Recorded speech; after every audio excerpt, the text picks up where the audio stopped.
បើសិនជាអ្នករវល់តែខាតពេលដេញចាប់មេអំបៅវាគ្មានប្រយោជន៍ទេព្រោះតែវានឹងហើរចាក់ចេញទៅតែបើសិនជាអ្នកយកពេលវេលាមកមើលថែសួនផ្ការបស់អ្នកឲ្យបានល្អថ្ងៃមួយមេអំបៅនោះនឹងហើរមករកអ្នកដោយខ្លួនឯងតែបើសិនជាវាមិនហើរមកទេ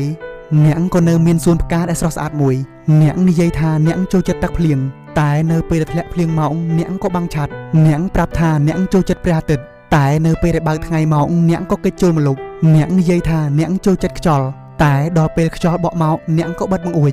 ដូច្នេះហើយដោយសារតែជីវិតគឺអញ្ចឹងអ្នកត្រូវតែសម្លឹងវានិងទទួលស្គាល់យកការពិតយើងបរាជ័យដួលទៅ7ដងដើម្បីក្រោកឈរឡើងបាន8ដងព្រោះការពិតនោះក៏គឺ